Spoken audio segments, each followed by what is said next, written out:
Protection of property. Whoever steals an ox or a sheep and slaughters it or sells it must pay back 5 head of cattle for the ox and 4 sheep for the sheep. If a thief is caught breaking in at night and is struck a fatal blow, the defender is not guilty of bloodshed, but if it happens after the sunrise, the defender is guilty of bloodshed. Anyone who steals must certainly make restitution, but if they have nothing, they must be sold to pay for their debt. If the stolen animal is found alive in their possession, whether ox or donkey or sheep, they must pay back double. If anyone grazes their livestock in a field or vineyard and lets them stray and they graze in someone else's field, the offender must make restitution from the best of their own field or vineyard. If a fire breaks out and spreads into thorn bushes so that it burns shocks of grain or standing grain or the whole field, the one who started the fire must make restitution.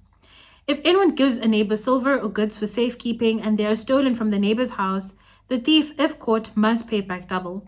But if the thief is not found, the owner of the house must appear before the judges, and they must determine whether the owner of the house has laid hands on the other person's property. In all cases of illegal possession of an ox, a donkey, a sheep, or garment, or any other lost property about which somebody says, "This is mine," both parties are to bring their cases before the judges. The one to whom the judges declare guilty must pay back double to the other.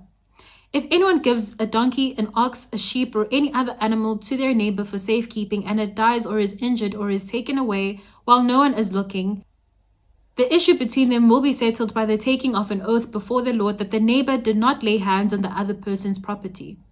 The owner is to accept this and no restitution is required. But if the animal was stolen from the neighbor, restitution must be made to the owner. If it is torn to pieces by a wild animal, the neighbor shall bring in the remains as evidence and shall not be required to pay for the torn animal. If anyone borrows an animal from their neighbor and it is injured or dies while the owner is not present, they must make restitution. But if the owner is with the animal, the borrower will not have to pay. If the animal was hired, the money paid for the hire covers the loss. Social responsibility. If a man seduces a virgin who is not pledged to be married and sleeps with her, he must pay the bride price and she shall be his wife. If her father absolutely refuses to give her to him, he must still pay the bride price for virgins.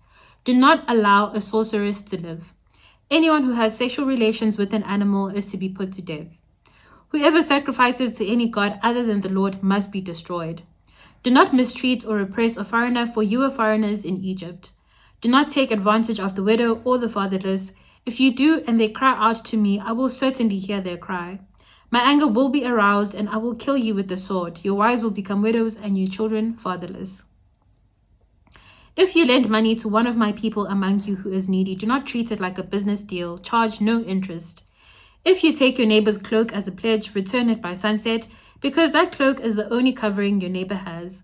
What else can they sleep in? When they cry out to me, I will hear, for I am compassionate. Do not blaspheme God or curse the ruler of your people. Do not hold back offerings from your granaries or your vats. You must give me the firstborn of your sons. Do the same with your cattle and your sheep. Let them stay with their mothers for 7 days, but give them to me on the 8th day. They are to be my holy people.